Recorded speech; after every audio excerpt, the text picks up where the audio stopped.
right, welcome Leo King. How are you today? I'm fantastic. Thanks for inviting me. How are you doing? I'm doing great. Loving finally getting some nice weather. So, and I'm super glad you can make it because this is like obviously what I wanted to talk to you about. We got Leo King here, husband, father of two, Carter and Madison, president of WNBF, gym owner, multiple gym owner, entrepreneur, competitor, bodybuilder competitor, powerlifter, competitor, coach. What don't you do, right? Yeah, I sometimes I have to pinch myself sometimes, right? And when you actually list it like that, it sounds like a lot, but when you're kind of in it, it's like, hey, you're just living life, right? So say it's pretty like, would you say you have like a pretty good routine, your routine based, or is it kind of like all over the place? Yeah, you definitely, I definitely have a good routine for sure. Yeah. And you definitely prioritize certain things at certain times and that will change. But I mean, I just do all the things that I want to do and the things that I enjoy doing, right? So what time do you get up in the morning? Usually around 5:30. Yeah, so you have to. Because sometimes the kids force that as well. But usually get up a little early if I can and touch a little bit of some work and such like that, and then it seems to set the day up for what needs to get done, right? So okay, yeah. So how old are Carter and Madison? So 3.5 is Carter and 18 months Madison. So about 2 years apart. Jeez, time flies. Oh, absolutely. Yeah, now Madison's running around. I was gonna say she's growing quick. It seems. Yes, yeah. So yeah, you eyes on them all the time. when we have them, right? Yeah, when they're with us, they go to daycare. They have daycare in the day, okay. Again, allows us time to be able to do. Yeah. Everything else, right? So, yeah. So, because Charlotte was an accountant before? So she was a logistics coordinator. So she was in oil and gas. So yeah, she scheduled rail cars all over North America, and she'd been doing that since graduating university in 2012. She worked for Husky Energy, worked for a subsidiary of Parkland, so she finally just resigned like 2 weeks ago. Oh, really? Yeah, I thought she would resign a long time. Oh, yeah. So maternity leaves. You can kind of feel like you're employed, but yeah, I mean, that's 4 years of maternity leave, really. Fair enough. Yeah. Yeah, because I thought right after you had Carter, I thought she was gonna resign or whatever, but no, this maternity leave. Thank you for government benefits there, isn't it? Yeah. But now was the appropriate time for her not to go back in, and I feel like we kind of set ourselves up to be able for her to pull back financially wise, pull back off from work and be able to do the things that she actually wants to do, right? Like she's an entrepreneur at her dad was an entrepreneur. Okay. So following in the family footsteps, and she we do most things together. So yeah, I was gonna say, is she gonna be running some of the stuff there with more time? Yeah, so our downtown gym club, Fifth Avenue Club, she's gonna be mostly down there with the team and the staff and building that up. Okay. That's a kind of a priority for us right now. Nice. Yeah. So who's down there right now? Because is Rod down there? Yeah, so our business partner, Rod, he's down there and with his clients and such like that, and he's got some of his things that's going on. And then Charlotte, my wife, and then we have a staff of, I think, 7 employees. Oh, really? Yeah, and then myself as well, but I'm more so on the just, in for meetings and just kind of, guidance and vision and such like that. Okay, and then most of my other time is obviously based at King's. Yeah, okay, I was gonna say, because I haven't seen Rod. Yeah, I don't know the last time I've seen last year. Yeah, he doesn't come in there at all. But I wasn't sure because I know he did mention at one point that he was in BC or something like that. So I wasn't sure if that's where he still was and just wasn't coming into Kings. But then I think I saw like on Instagram he posted at the Fifth Avenue Club. I was like, oh, okay, must be full time there because it's a big area, is it not? It's a big space. Yeah, it's about 15,000 square feet. But he's got gym floor. We got a studio. We got two squash courts. One's converted now into martial arts. No way. Studio. We got saunas, steam room. Yeah. Just the an actual club, right? Yeah. It's a different clientele base. Right? Yeah, fair. Corporate executives and such like that. Because he said downtown, right? Yeah. Okay. Yeah. So you're getting those people. Yeah. You're kind of like a weird fit with all the powerlifters in there. Totally. Right. So we're trying to bring a little bit more of a strength training environment. Turf, sled turf, and into the Fifth Avenue. Exactly. Yeah. Okay. Kind of just bring the training up to what people want to use now. Mm-hmm. A little less cardio, so shifting some of that away, and putting it in a place where where people are actually going to get more results. To be a bit more of a results driven gym for sure. Yeah, because there was quite a few cardio equipment in there, wasn't there? About half the gym. Yeah. Yeah. I mean, that kind of makes sense for a downtown gym, but no, that's great though that you're getting in there and kind of like changing that perspective for people. And I think too, like with all the research out there and everything, people are starting to realize like, oh, maybe I should kind of like, even it out and do a little bit less cardio and maybe some more resistance training. And so it's like a perfect time to kind of be pushing that big time perspective change. And educating, right? And speaking to people and stuff like that. And gets them interested and they're inquiring about such. And it's like, oh, maybe I can do that and stuff like that. I think that's maybe there was a little bit of being afraid before, right? It's like that looks daunting, right? But then when more people are doing it and the trainers are showing people and such like that, it's then people get again, they're inquiring and they're open-minded, and then it's like, okay, and now it's like, oh, what are the benefits from strength training? You can really go down that rabbit hole, right? So, that's awesome actually. So because at King's here you have the trainers contract out, I guess we could call it. Does Fifth Avenue do the same, or are they employed through you? Yeah, so everyone's an employee, full staff system. So trainers, we have a massage therapist, then we have front desk staff and all the above. So a little different setup, and that was one of our big decisions. It's like, hey, are we moving more to this model or that model? But it's a different environment, different people. It's a totally different structure and such like that. It's like, and the system works. So it's more about just fine tuning at that point. Versus King's, for me, it was set up for totally different reasons why I brought in contractors and stuff like that, especially in the early days where I had I've been the only employee, and then bringing in people from a contractor base just made sense, where they can just rent space as opposed to having paying EI and CBP and all that sort of their own business. They can just exactly right. So, and I think the benefits is then back in the trainers' pockets as well, where they can build up their own business and create the freedom and the style that they want to live, right? Whether they want to do. Whether they're just training at King's and they can do some things outside, or they can set up things like podcasts, stuff like that, right? And really create the life that they want to live, as opposed to someone else's idea and vision. Right? So, I think, and I always tell this people because I think it's a lot of people like that sounds like a really good career choice, like the way you just explained it. But then I think when people get into it, it actually can be quite difficult to obtain clientele. And especially at a place like King's, because most people are already there with a trainer, right? Or you have the powerlifters and such. And so I think it'd be more difficult to build up that business. Whereas when you look at something like Fifth Avenue, right, you're getting more foot traffic of different people, diversity, and then their potential to, build a bigger clientele is there. So it's just a matter of the pros and cons. And you see a lot of people, they actually do start in a good life. Or gym movement or World Health, sort of the bigger, more established gyms, but just they're working for very little money, and if you get some good trainers and the ones that actually stick it through, they're the ones that then leave and go on to do their own thing. They've established themselves, they've got a decent clientele base and such like that, and then they can actually start to build their own business, right? So it does take time, right? No one's doing a certification and then they've got a full client load. No, they have to market themselves. They have to learn all these business avenues. But then if they want a place to kind of be around people who are doing it and have done it, then King's is kind of that place, right? Where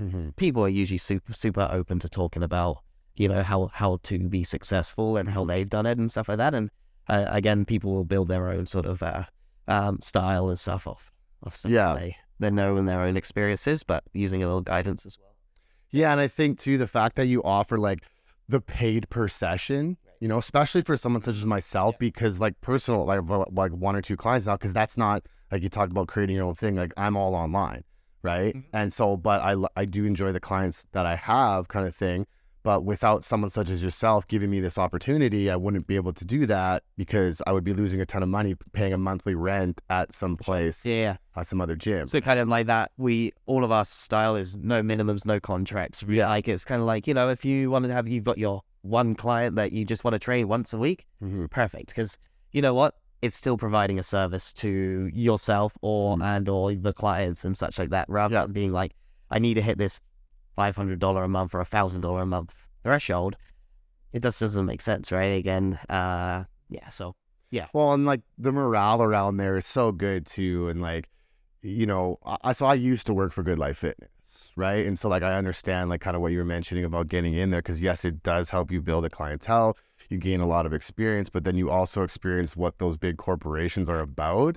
And that's ultimately why I left, was just because I understand you're a business, you need to make money, but at least pretend you care. And they wouldn't even do that, right?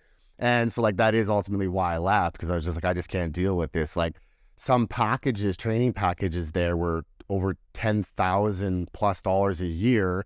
And then the trainer's getting what? A small percentage of that. Of that, right? Like, Yeah. So it was kind of just like, and then all they did was push, like sales. Once again, I understand your business, but like meet in the middle somewhere, like encourage these people to be better, continued education, gain experience, not just your education you're pushing is sales, like, because that is part of personal training, but it's not all personal training. I think if you're trying, in my general philosophy is, take the value approach, right? If you're offering someone value, the sales will come naturally, right? Kind of versus being on that side of it where it is, again, it's very pushy, very salesy. And that's why I've kind of taken a stance back here. If people want to come and train at Kings, they will come and train at Kings, right? Yeah. They don't want to train at Kings. Absolutely. That's no skin off my back sort of thing, right? Yeah. Absolutely. And then again, it creates that culture and that environment. Well, and again, I think that's kind of a positive feedback loop where it's going to attract more people and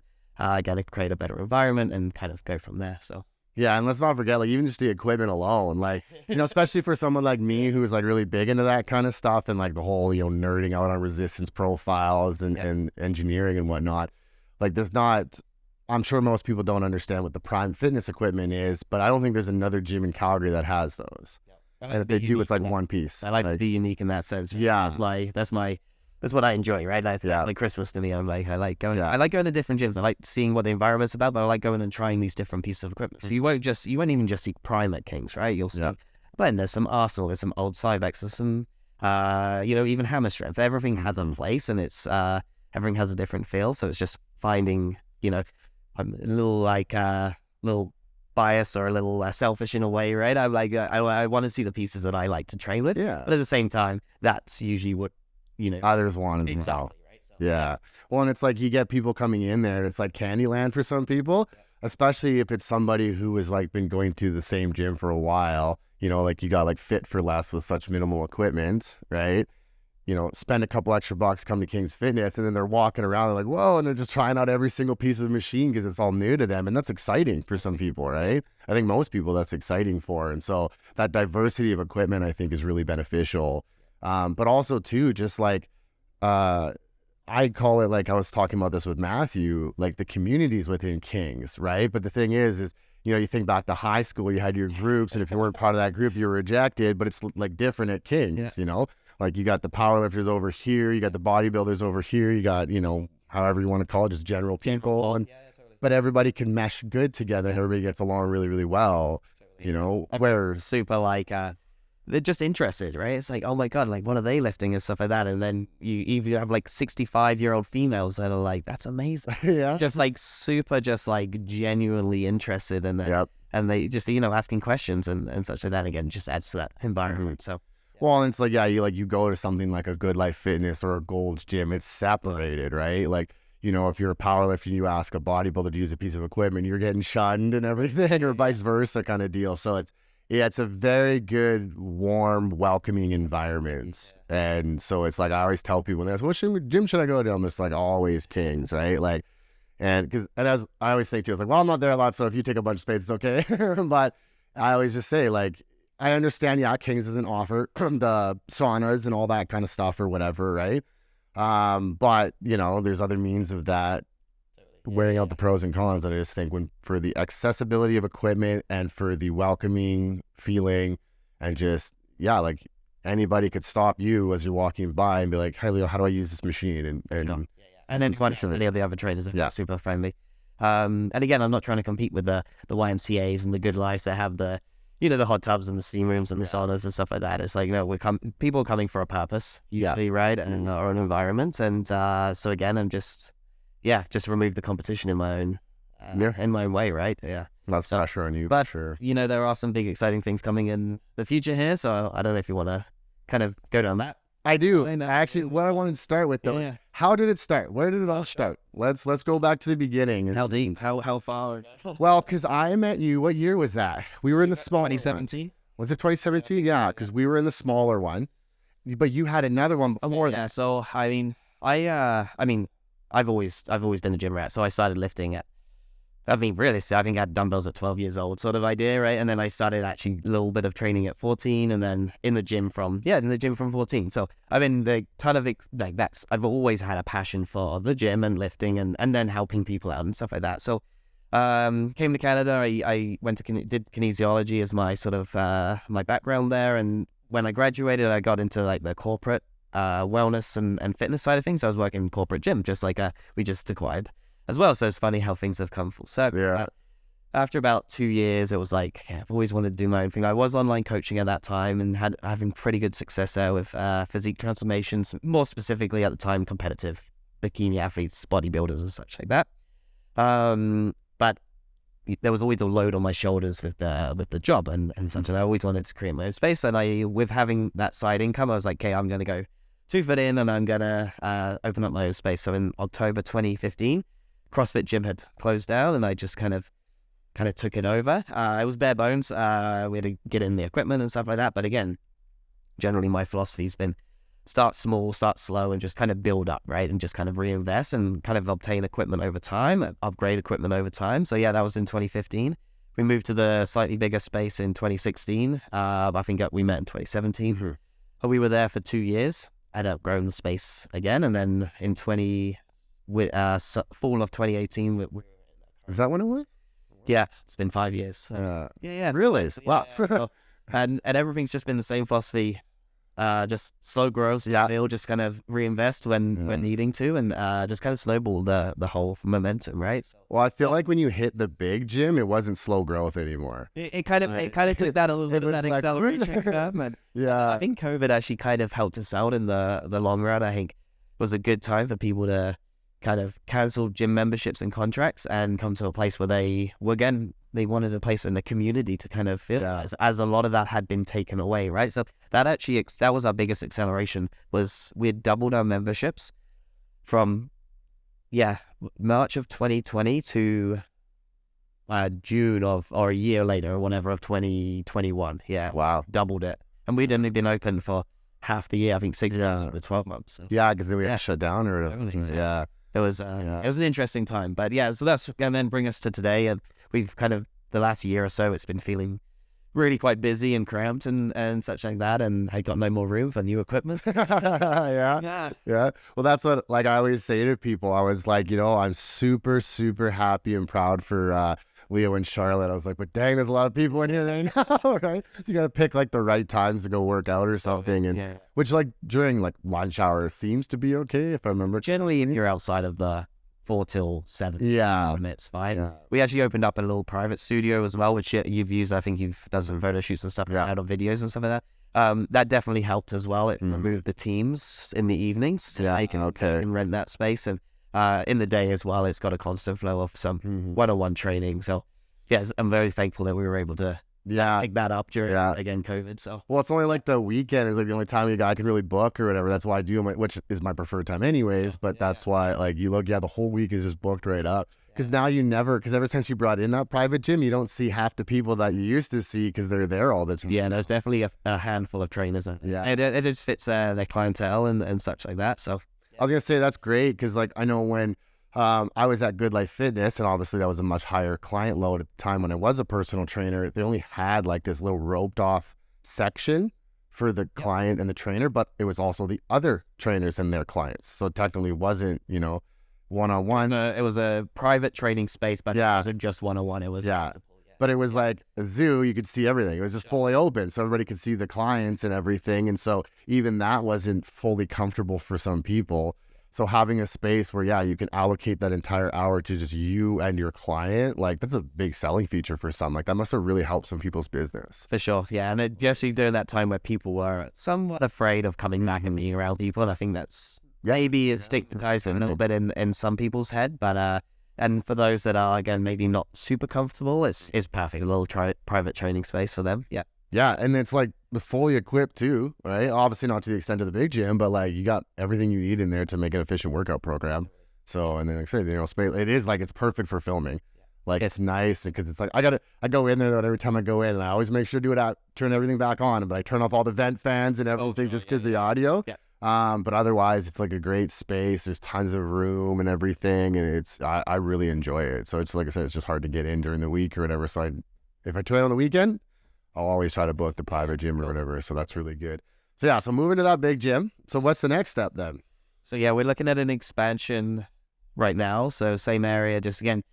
We're going to bring them back together, the two spaces, but at least a doubling of size. I'm trying to push for a little bit more, but basically to be able to provide more amenities for our clients and our members. So we're looking at a dedicated physio and chiro clinic as well. Yeah, a full-on posing studio.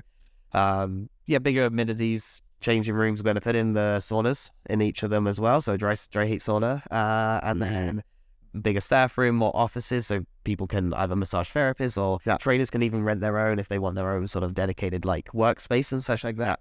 And then obviously, just bigger floor space, bigger turf area, more squat racks, more machines, a little bit more cardio, just kind of again a little bit more of everything. So because Toby and I talked a little bit about this when he was on the podcast. So is it gonna be the casino area? It's going to be in the same area. It's still going to be the casino. Okay. There was just too many red flags going on with the landlord and with the casino landlord. Yeah. So they were new owners of the landlord of the casino, and just too many red flags popping up and such like that. Don't want to start a relationship under that. Smart. So we reached out to our current landlord who own a ton of real estate in the area. Oh, okay. Right. I'd reached out to them 2 years ago. I was like, hey, what's happening with next door? Like, we're not all down. Yeah, exactly, right? And so they knew where our heads were at, and they wanted to keep us in their sort of their portfolio, so to speak. We're they're kind of building or working around us with this new opening. So it's going to become available in September, but then they have to do the exterior and interior renovation, so it's going to look like a brand new building. And it's all within the same area. Yeah, okay. Industrial Manchester area, so the people aren't needing to change their commute times by more than 2 minutes. So. Yeah, well, that was the same with the last one. Where was the other one? It's just across. What's that? Totally. Blackfoot, yeah. But no, what's the road? Is it Memorial? What am I thinking of? The shopping mall's on. Hell is that road? That was Manchester Road. The like the Chinook Mall, though? Oh. What is that? Was that before or after that road? I can't remember now. It was right next to the pound or the impounder. That's all I remember. Yeah. McLeod? Yeah, McLeod. There it is. That's the name, McLeod. Yeah. So we're coming halfway back. Yeah, okay. But it's still within that sort of. Yeah. Well, even move. That was like a quicker commute for me. Moving, like if on a good day, I could do this in 7-8 minutes. Awesome. Yeah. I'm not even driving like an asshole either. Like that's me actually driving south, and I could do it in like 7 or 8 minutes. So because I can either go on to Deerfoot and then on to Blackfoot, or I think it's Ogden Road or something, and then I come up at Inglewood. And then I cross by the zoo or what? Yeah, you kept 12th Street and then you just come. Yeah, so it's super easy for me. Super easy for me. Yeah, so. And it's super accessible. Like again, anywhere in the city. It's a little bit of a drive. Like people definitely have to come in to Kings, right? Yeah. But again, super accessible. Whether it's Blackfoot, Deerfoot, McLeod, wherever, right? So, yeah. So this will be like in the new year then? By the time it's finalized? I think in 4 to 6 months after September. So yeah, okay. New Year. So by now, this time next year, we should be. Nice. Should be all good to go. Well, and that'll be here no friggin' time the way. Yeah, the way ordering equipment just takes so long now. It's so it's like we just had that experience with Atlantis, right? With the pendulum squat. It did take a while. So so it's now that we're starting to look at ordering the equipment. Yeah, okay. Because how long did Prime take to get it? That was it was long, but I think it was only 16 weeks at the time. I think we had ordered it. That's not too bad then.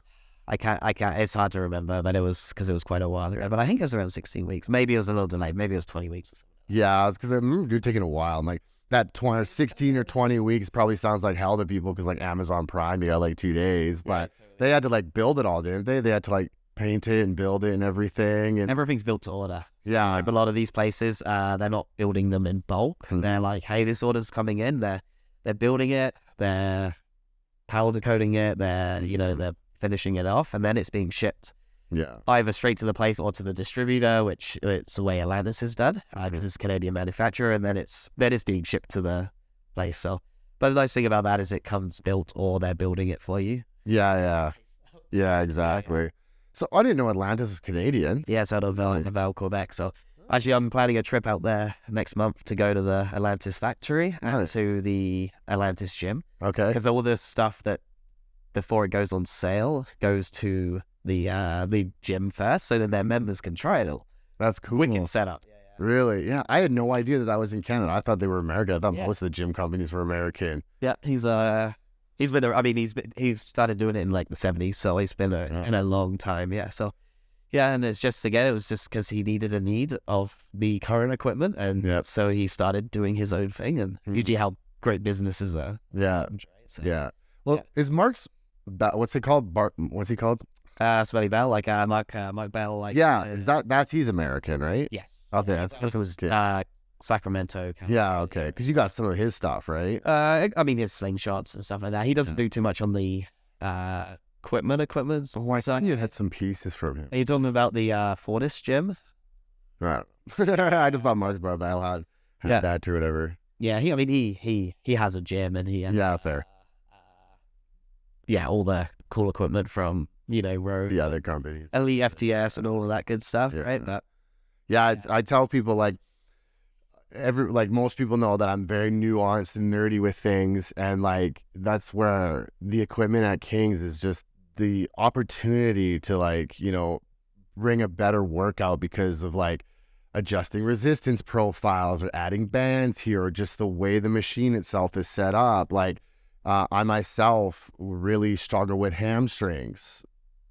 That Prime Fitness equipment, I can annihilate my hamstrings. It's just set up well for me. Or like Toby and I talked about this a little bit, but like for people that don't understand, like you can change the cam angle so you can make it heavier at the bottom and lighter at the top, vice versa. So just different resistance profiles, and it's just amazing. And and even just like even the hack squat, like not many gyms have a hack squat, and if they do, it's not set up great. And like so even just having that hack squat, even though it's a little older, it still does the trick. And like just the opportunity in that gym. And then the knowledge around as well, landing in certain locations, right? Mm-hmm. Extending the range and such like that, right? So well, because you also got it's Arsenal leg press, right? Yep. Yeah, because that one's fairly new, and that's a great piece of equipment, especially it's got the calf plate on it and everything, and that's what I mean. It's just so diverse there, and there's, like, sure, it's nice every now and then to go to a different gym just for a change of pace, like you said. You like to experience and see what's going on there and everything, but you got, in terms of lifting, you have everything there, because dumbbells go up to what, like 140s, 140s, yeah. 160s, isn't it? No, I got 140s, looking for 150s, but well, that's gotta be a freaking pretty penny for those. Oh, you're paying per pound. It's pretty strict, so but I mean, for the most part, I think we have one guy who can realistically press the 140s at the gym, right? So I mean, you got some guys that can probably row a little bit more, but at that point, there's many other machines. Exactly, Probably do as well, right? So and the good thing about a lot of this equipment that's coming to the market now is they're built by lifters themselves, so they understand, like the Prime guys and the Arsenal guys. They're built by guys that actually are in the industry lifting themselves, so they're actually modifying or they're creating and they're filling a need in the market, right? And and then commercializing it and then distributing it. Right? So, because there's like sometimes you get on a piece of equipment and you're like, what? Like what is going on? Like what was the motion ones? Like as they would move as hoist. That was it. Like hoist, because Good Life was like they had tons of hoist equipment because that was their little like a little circuit. The little 9 or 10 circuit training or whatever, and then just you get in there, you're like, this doesn't make it. Like if you knew, like this doesn't make any sense. But it was comfortable for the general population, so I think that's why it had a market. Totally. But so that's what I mean. So it's nice to see companies. It's like, I used to be a mechanic.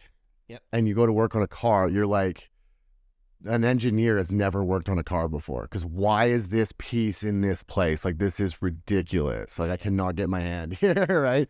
Like, you got to pull the whole engine just to get to something kind of idea. So that makes things extremely difficult for the people that actually have to work on them. So these equipment companies build a lot of them, right? It's a bunch of engineers that are putting these things together. Yeah, they've seen some drawings and stuff like that, but they've never actually used the piece. Yeah, exactly. No idea how a bicep curl machine. And it's like that makes sense. And then you get the trainers that are actually using it. It's like this makes no sense, right? Like so it's good. Yeah, they take that feedback in because that's all like obviously how you're gonna get better. Like what do the people want? Because like who cares what, person who never goes in the gym, who cares what they want, right? Yeah. You have to tailor it to the people that are actually going to be using the equipment. So move that bigger location, and then how long do you feel that's going to be?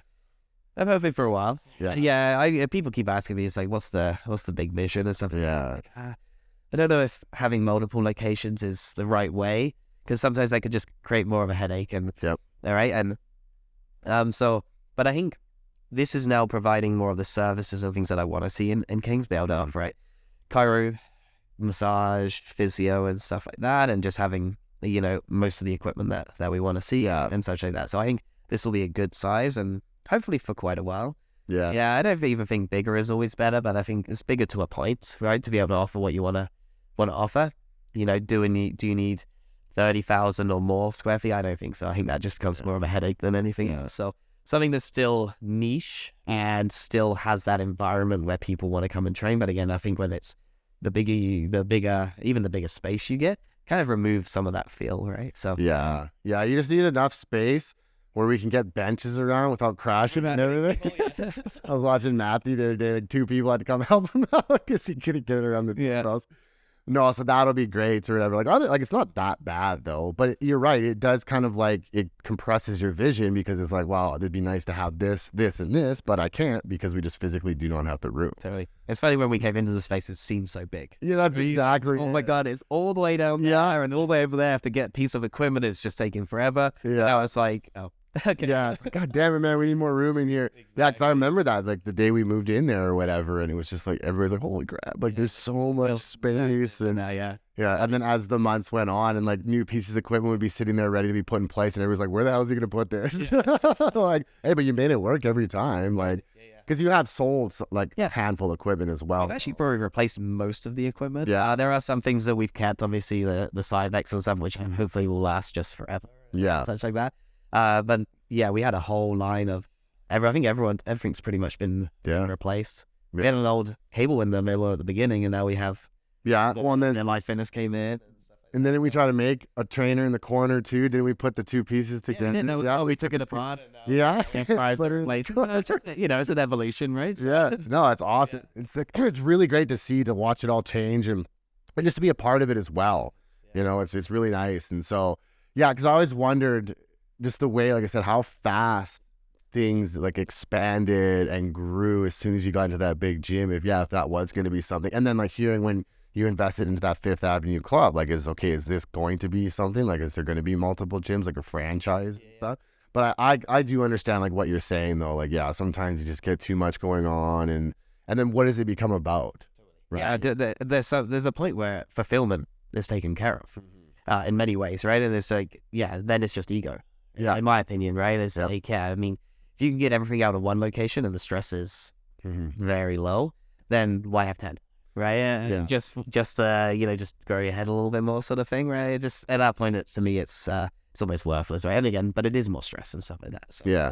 Well, then also too, like, because then at that point, like, you really got to be bringing money in to be able to, sustain everything. Yeah. So then, you possibly could lose that model, and then you become more like a Good Life or something where it is, okay, we got to push sales in order for this to survive. Right. And then lose that environment, right? That's what it comes back to. It's like, it's community, culture, and environment. If you kind of stick by your general principles and philosophies and stuff like that, you can't go wrong. But as soon as you start, now I need again for sales and stuff like that, you start taking away from your original principles of why you actually got into the industry or started serving people in the first place, right? So, exactly. So what came first, powerlifting or bodybuilding? Oh, I'm always a bodybuilder. That's what came first. Yeah, so but I like the back and forth. I think the powerlifting has some good translation over into just some natural muscle density and getting stronger. It's just a numbers game. It's easy to focus on. It's like my squat is stronger now than it was 6 months ago. That's the idea. It's very basic and raw, but I do enjoy the physique side of things. I do like preps. I do like the time spent building muscle and such like that. So that's kind of the phase that I'm now transitioned back into to ideally step on stage 2024. Okay. Yeah. So we're going to take a nice big off season to put on some more muscle and Nice. Yeah, because you hear a lot. There's a lot of debate. Like, even some big names, like big influencers, like you don't need to powerlift if you're a bodybuilder. And it's like, okay, maybe not, right? But at the same time, like like I always talk about potentiation. So you're stronger, you are potentiating more output in a hypertrophy phase of bodybuilding. So like they definitely can help each other. Vice versa. More muscle means more potential for strength. Yeah. So it's a yin and a yang. They go back and forth, right? I'd be not doing all one and all the other is probably not necessarily the best in my opinion, especially naturally as well. Like I'm going to go down this route as well. I think there needs to be a time where you do focus on getting stronger and again to potentiate more muscle mass, and then like you said, vice versa. So, because like even Toby and I were talking, because when him and I had the podcast, they had just released replicated research saying that like periodization is actually very beneficial. So saying, we'll just say, keep it simple and say train like a bodybuilder for X amount of time, but then train like a powerlifter. And how I explain that is, you know, like we are all about adaptation. Our bodies adapt to everything. So you create this threshold. So by you switching over to powerlifting, you're decreasing that threshold that you obtain during bodybuilding. So when you come back, it's easier to get adaptations without having to use such excess volume and stuff to build muscle or whatever goal you're trying to achieve. And that's what the research shows, is do that periodization to resensitize things. It's like, you know, you get told we got to take a break from caffeine if we want to get a kick from caffeine. So it's kind of like the same with training.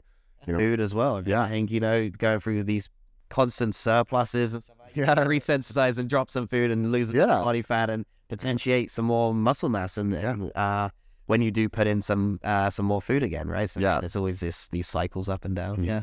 So when was your first competition? 2011. 2011, really? So how old are you now? 33. 33. Really? You're the same age as me? I did not know that. 1989. So you're slightly older than... Okay. So 2011, and again, it was like, I've always been fascinated with bodybuilding. I remember watching Ronnie Coleman. And this was in 2002. So I was 12 or 13. I remember watching on TV thinking, I was just mesmerized, right? Like, this is freaking amazing. I remember watching The World's Strongest Man. All this stuff, like all these little points in time that I remember and just been fascinated with, which again made me get into the gym and everything else, right? Everything else from there. But I think when I moved to Canada, I stopped team sports. So I played, you know, soccer, football pretty competitively, you know, rugby, cricket, and all those good English sports, right? And then because I had stopped that, I was like, hey, and I was training, like I always was training anyway. I was like, I needed to put a goal out there. So it was either kind of powerlifting or bodybuilding. They're the only two that kind of made sense at the time. And again, just a fascination with the physique. And I was always I was quite lean and had relatively good muscle at the time. I was like, you know what? I gave myself 12 months. Well, I watched the show, gave myself 12 months and then stepped on stage 2011. And the rest is kind of history. I think I competed about 13 times. So again, it's not super much, but I want to be doing this for a long time as well. Yeah. So it's kind of like every few years, which is why I like the powerlifting and the bodybuilding. I like to go back and forth, and I like to... For longevity. Exactly, right? I want to be competing into my master's age until I lose the joy of it, right? Yeah. So, So where was that first competition? It was in Calgary. Okay. Which was awesome because, again, my family could come and watch. And again, I did the most extreme diet. This is things that you just don't know at the time, right? I did the most extreme diet. It was 8 weeks. What did it consist of? Oh, low. I mean, I think I was 50 grams of carbs a day. I think it's like 300 grams of protein. Oh, wow. Like obnoxious amounts because you're reading the muscle magazines. And at the time, this is before social media and things like that. So and then very low fat, like, 50 grams or whatever, right? And then then you start listening to the more correct people, I would say, to follow, especially in our industry and the actual realm of things. Mm-hmm. But I ended up winning the show. I did decent, like I looked flat, but I had definitely lost quite a bit of muscle, but it was, I had still trained off. Put on a bunch of weight after that, and then I competed again in 2011. I won my class, but I missed out on my pro card, and then came back the next year in 2012 and won the whole show. And then this is in Vancouver. Okay. So and then I went to the World Championships that year. So my first time competing at the Worlds was in 2012. I was 23 years old, and I did decent. Like I placed about halfway up in the lightweight class, and then I did a really big 2014 season. Yeah. Okay. And then again, it's been every kind of 2 to 3 years kind of get back on stage since then. Yeah. Okay. Yeah. So that first one, because you did like the extreme diet and everything, what were the emotions like around all of that, like leading up to it, during it, and afterwards? Yeah, you're just so focused on like that point in time, and it was a really short time frame, but it was, I did everything wrong, right? Again, I didn't have to go so low calorie. I did some cardio, but not to the extent that some people had. If I would have been devastating for super food focused and and just like everything was so rigid, right? It was good. It was routine. It was meal planned. It was blah blah blah. But there was no cheating. There was no nothing. It was just got me to the point. But then you go through these sort of, you can see how it can be a big psychological, take some really big psychological effects on some people, and devastating, right? So yeah, super food focused. Binged after the show many times, and I've never binged on food before, right? So every season it's definitely been better and better, but now I'm to the point where now I enjoy it and such like that. Way less food focused, more energy. Again, you're doing things more correctly over time, right? And especially as you learn and get experience, right? So, I think the biggest thing that I've like from the psychology aspect, what I see within competitors who like, obviously we don't frequently compete, but we're kind of in that realm because you said you do take breaks. But that experience lessens your stress. Totally. Yeah. Right? And like, so when people are like, I don't want to have to eat the same thing every single day and all that kind of stuff. Like, well, then stop stressing about it, because you want to know what's going to cause you to either mitigate slow fat loss, or cause, it's stress. Like, people are like, I'm holding so much water. I was like, when was the last time you went for a walk? When was the last time you gone on a trip to the mountains or something? And it's like, the less you can stress about it. So I don't, correct me if I'm wrong, but I feel like the more experience you have, it's just, it's not your first rodeo. You know what to expect, right? And you make changes over time. You know what starts to work and such like that. And things do change a little bit over time, but for the most part, you just manipulate it a little bit and good. But less stress on the shoulder. My goal with my last prep, so 2021, was to prep without anyone knowing I was prepping. That was the big goal. Right? Yeah. So, and for the most part, I think I did well. Other than you're lean as there's a point someone starts questioning. But for the most part, you're not like, if people are asking you to go out, you're still going out. Right? Yeah.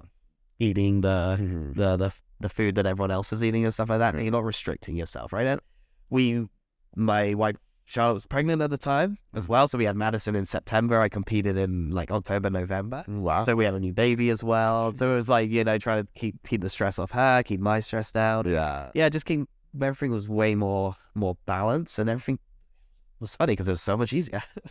Right. So all I did was I did walks for my cardio, which was great because you have to take the dogs out anyway, right? And just focusing on steps, and food was pretty much the same right the way through until the last 8 weeks. We got really into it. We were actually building food into the competition because we were ready early, and it was great because then we could fill out the muscles with glycogen.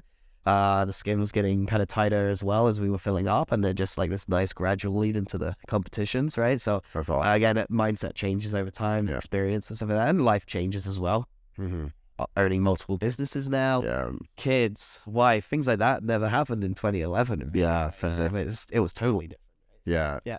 Well, I like the comment that you made where, you're going out with friends, and stuff and such still, because like I'll have people who aren't even competing. They're just trying to, we're trying to regain their health or something. Right. And they got an overgrowth, whichever. And they'll message me. Like a good example is I had a husband and wife, and she messages me and she says, "Hey, we're having a family reunion." She's like, "What do we do? Should we bring our containers and our food or whatever? Should we just not eat all this kind of stuff?" I said, "Here's what's going to happen, right?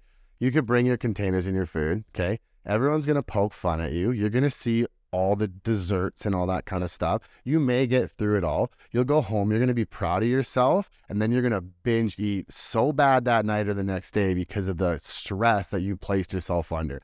I'm like, just go there. We'll plan your day around this, right? Do whatever it takes, enjoy a burger, have a slice of cake. You're going to be so much better off the next day than if you try to like restrict everything, or that FOMO, the fear of missing out. So just not going at all. Totally, right. Yeah. And then you're going to regret that. And then you likely binge anyway. Right? Yeah. It's like you can't win. So just go and enjoy yourself. And I do understand though, it's very difficult. like you and I both know, if you were to go out and you go to the keg and get maybe, you know, a steak and a slice of cheesecake or whatever, you're not gaining any weight, you're nothing. But if you do that, and while you're eating that cheesecake, you're destroying yourself from the inside because you're so stressed out and you're feeling so guilty, that's why your weight went up the next day. Yeah. It's just a byproduct of, you know, the situation that you just caused yourself. Right? Yeah. But like, this is why, like, as you know, competitors, they go and they prepare for a show and they look a certain way on stage.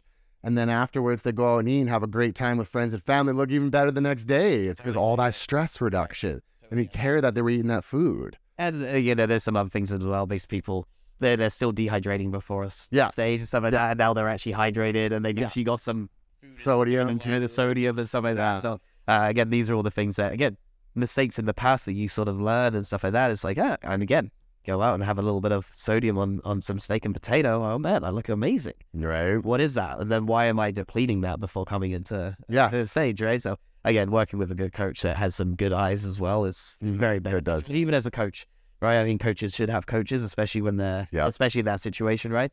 Whether it's powerlifting for me or bodybuilding, I still have a coach that's overseeing the most important part of the prep, which in the bodybuilder state, in my opinion, is the food and the peak week, right? So and you're always going to be your own worst critic, right? You're going to look in the mirror. Like, I don't know, like most, so they have expressed to me, most competitors do have, even if it's a small form of body dysmorphia. So you can look amazing, you look in the mirror and you think you look like trash. So you make decisions. Like, that's my issue, because like when I was younger, what led me down like the bad path and what led me to the good path now was I thought I had to be big, right? I thought I had to have lots of muscle and everything to be successful and have people respect me and love me and so on and so forth. So I always had this eat big to get big mentality, right? So I'd look in the mirror and I'd feel like I'm going soft, flat, whatever. So I'd just crush a bunch of food. And because I have gut issues, it was more inflammatory to me. And then you just look worse the next day. And then you feel bad and you're stressed. So you do it again. And it's just like, so like if you don't have somebody in your ear telling you, hey, relax, you're fine, you're going to be okay. Or even if you did go out and eat that food and having somebody in your ear saying, look, it's okay. You had the meal. That's great. Good for you. You know, hope you had a great night. Now let's just do this today and get back on track. Yeah. So I always say that coaches need coaches. Like, I'm sure there's probably some miracle out there where they can coach themselves. But when you get down and, like, you know, you're pulling so many fats and everything, your cognitive performance just drops. Like, you're thinking for 5 seconds before it's like, what was I even thinking about again? Like, just things just like right. So again, you're not exactly in the prime position to be able to make, you know, objective decisions. Right? And it's basically all subjective. Yeah. Or even the energy. Like, when I got down, like, I never stepped on stage, but I got down a single digit body fat. That was when I was in Red Deer managing that shop. And like, when no customers were in, like, I was just out in the chair because I had a chair there. I was like out all the time, and thank goodness the door was loud when you open it, because it woke me up every time. And like, I just had no energy to do anything. But I know working there would actually help promote that result, because then it kept me moving. I had no choice but to move. Yeah. Where when you're in that state, if you don't want to move, so you spend all day not moving, you decrease your NEAT. Now it's just that much more difficult to obtain that physique. Which isn't good for muscle either. Punish yourself now. It's just like so it is a cycle. So being active for sure helps. And I personally like walking a lot. I don't agree with hours and hours of just like, you know, cycling, cardio, ellipticals and stuff like that. I like walking. It's low stress. We're outside in a nice environment typically and stuff like that. Stress reduction. Totally, right? And very low impact recovery as well, right? Blood flowing and such like that. And again, increasing all your, you know, needing all the development exercise, right? Thermogenesis and stuff. And I always recommend. Well, I tell people, like, the reason you give somebody cardio is if they're not willing to go out for a walk. That's what I kind of say. Yeah, or they're also sat down for 10 hours of the day and they actually need to do something a little bit more intense maybe. And but if you could even get them to move 3 times a day for whatever, right? Yeah. Well, I say it's just like water. If you have to get 3 liters of water in, you can't do it all in one shot. You're not going to hold on to that. Same with walking. Like, yes, it's beneficial to go for a very, very long walk, but much better results are going to be if you can move as much as possible throughout the day. Right? And that's why, like, I have clients like, you know, Tracy, right? Like, when she gets up to go to the bathroom now, she takes the big scenic routes and everything. So this way she gets little things like that could really add up over time. for the results that you're looking for. Like I say, park far away in the car park. Yeah. Do all that stuff. Yeah. Is actually very simple, but it's just not very easy for people to do, right? So Yeah. just make up that decision in your mind and just do it, right? It's also not sexy. It's also not like if you try to tell somebody like, how'd you get so lean? I went for walks. And they're like, shut up. Like, what supplement did you take? And so they want this like magical thing of like, oh, I took this fat burner, or I did this, or I did this workout. And it's like, man, I just chilled the F out and went for walks and watched my food. You know, and did some strength training. Yeah, to retain muscle mass. So it's like we really, really like to complicate it. And I know like some people, because like I work with very messed up individuals, like internally, like, you know, severe overgrowth, autoimmune disease and stuff. So then, yes, it's not always as simple as just doing those steps. But for the average healthy individual, you know, it is. It's just, you know, reduce some food intake, get some exercise, stress management, get your water in, and you should just see some pretty good results, right? So you did bodybuilding first. Yeah. And then what was that moment that was like, okay, I want to try out powerlifting? Because you've competed, correct? So I did in powerlifting? Yeah, several times. So it's actually it was when Charlotte and myself first got together. Okay. So and she has a natural competitive streak herself. She did track and field for Newfoundland. So she competed at like all Canada games and stuff like that. And so she's got a competitive streak, and she's always been into lifting and stuff. We met in the gym, surprise, surprise. So it was kind of like, hey, I want to do this thing, and she's had to express interest in competing in something. I was like, hey, why don't we do some powerlifting? So we did a local competition. We did a provincial competition, and it's kind of just stemmed from there. So she's competed a handful of times. I've competed again 10 to probably 15 times now. In powerlifting? In powerlifting. Oh, wow. As well. So it's easier to do more competitions in a year, right? So especially in the earlier days, for sure. You don't need these big off seasons to kind of build muscle back and then go again, right? Yeah. Kind of go peak and peak to peak to peak.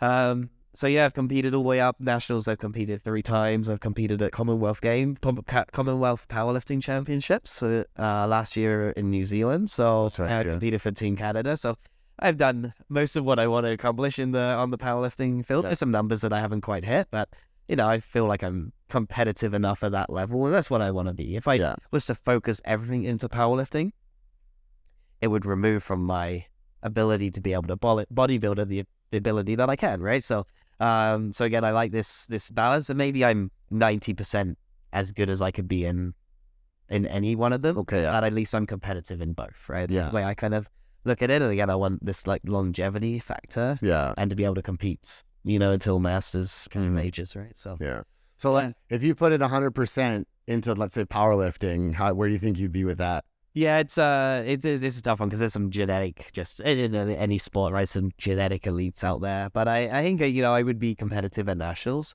But there are a handful of guys that it's scary how those guys are, and especially in our weight class. Like, we're not heavy guys. We're 162 pounds or whatever, right? And guys are deadlifting 700 pounds and squatting 650 pounds. It's a lot. Yeah. It's amazing with wrong, right? Like, I mean, people wear belts and knee sleeves, and that's pretty much it, right? And you know, so I think I could, I would improve more, but I think I'm probably 95% of where I could probably be. So 5% isn't even going to give me that edge to a 700 pound deadlift, right? So, fair. What is your deadlift right now? 606 pounds. So it's decent. And then still so much weight.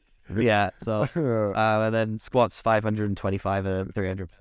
Jesus, my squat is so bad. It is so bad. Yeah, like squatting in the gym is just embarrassing. I mean, sometimes it's a leverage thing and some mechanics and stuff like that, and actually doing it. That's it. Actually doing it. So it's like, how do I grow my calves? Have you ever worked them? Yeah, train calves and do it many times a week and go from there, right? So and then report back, but I enjoy it. It's got a really good community feel behind it, especially the guys at Kings, and everyone's super. It's a really good welcoming environment, and it's super competitive, and it's led me to where I want to go as well. A lot of things that I do, I want it to take me places, right? The purpose, totally, right? Mm-hmm. we can go into why we run bodybuilding events and stuff like that, but the ability for it to take us places like powerlifting, taking us to New Zealand, bodybuilding. I've judged in the Philippines. I've competed all over the States. I've judged in Europe and stuff like that. So again, it's just again, living the life that you kind of want to live, right? And the values that you kind of support, right? So yeah. So, well, speaking of longevity, just that experience in life, like it's just fun and it's exciting and it's change and environment. Like that's what life should be about. You know what I mean? Like these people that, not knocking anyone, but like the 9-to-5 job, and you come home and you cook dinner and you watch the latest series and everything. I just like, I couldn't imagine. And when do you go on vacation? You go to Mexico, now you're just on the resort and you're not seeing Mexico. You're like, okay, I've got some good sunshine, okay, some nice waves, but it's like, it's not really, usually they're so exhausted as well that they're just on the deck chair drinking drinks and. Yeah. If that's what, if that's what brings you joy in the life, then all the power to it. It's just not my life that I want to live. Yeah. Well, like I went to Japan and like, there's ways you can look at things, and I look at everything as like an opportunity. And so like going to Japan and seeing like the different cultures and how things are done, and it just opened my mind. And it was just like, this is a beautiful country. The people are amazing. It's like I always said, I was in Sapporo because I went snowboarding like way up north in Sapporo. Like that was the whole reason I went, was snowboarding. And then when I come back into the city part, you'd go down the mall, and this is back when I was a lot bigger too, though. Like I was like 220, I think, or something like that. And of course, like they're all smaller and shorter and everything. So I classified as the 3 generations. You had the older generation where you definitely got the look because it's like, hey, did you bomb my country? You know what I mean? Right, but then when they see the Canadian flag, that kind of changes, right? Then you had the middle generation, and they were very, very polite, very helpful. Like they didn't speak a lick of English, but they just knew. Like they knew, because when I was in Sapporo, I only saw one other non-Japanese individual. Wow. That's it. Yeah, only one. The resort though was all people, Australia and all that kind of stuff. But then the younger generation, they were all like, the pants with spikes on them and like emo almost, right? And like everything was black, and you could tell they were trying to, whatever they found on the internet, trying to be westernized. That's what you could tell. Whatever was 10 years prior, that's what they exactly. Yeah, exactly. And so, but everybody was super polite. Like I rode trains many times, and I had no idea everything's in Japanese. Like I still have all my receipts there from there because it's just so cool. But all I would do is point. They would guide me everywhere and whatnot. And like it was funny though, because at the resort, like I said, there was a lot of English speaking and everything, and people from Canada and the States and Australia and whatnot, and Germany. And but I had a buffet. I got access to a buffet, and you'd go there, and it would have like these fancy names. There'd be like sauces and all this kind of stuff, and these fancy names. Like, oh, let's try this. And you try one. It was ketchup. That's all it was. I laughed so hard. It's like red sauce. Yeah, right. Japanese. But I hate beer. I don't like beer at all. Yeah. Their beer there was amazing. Yeah. It was so like whatever that Sapporo. Yeah, it was so good. Yeah, it's light. It's I drink some beer. I used to drink a lot more than I do Elfish. But Sapporo was fairly big in England. Was it? Okay. Yeah. As an import beer, right? Yeah. Like we have a lot of European beers and stuff like that, but Sapporo was, and then Tiger. They were probably the. I actually know that one. Yeah, I actually know that one. But I mean, definitely good light beers for sure. Yeah.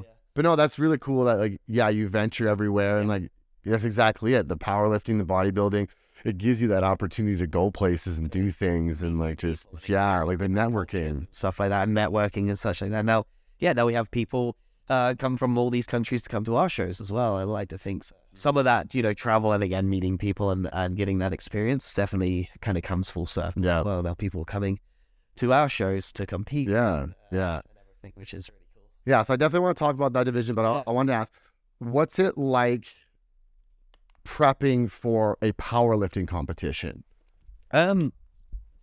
It's different for sure. I mean, everything's focused on the gym, right? Thankfully, I'm in a weight class and I kind of generally sit at the top end.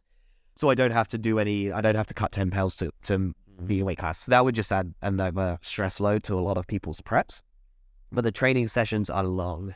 Right? Yeah. So they're like 3 hours training sessions. So you are dedicated at that level. I'm not saying everyone's sessions are 3 hours long, but at the point in my sort of career, what I need to create the overload stimulus to actually, adapt and get stronger, they're pretty long sessions. So, but it's very simple. I mean, you're squatting, you're benching, and you're deadlifting. It's really not rocket science for the most part. It's periodized training. It's undulating, right? So doing different rep schemes and set schemes typically per session. And then there's some very basic accessories just for injury prevention and stuff like that. I definitely have to work more on my mobility just to stay healthy. Hips, back, a little bit of shoulders and stuff like that.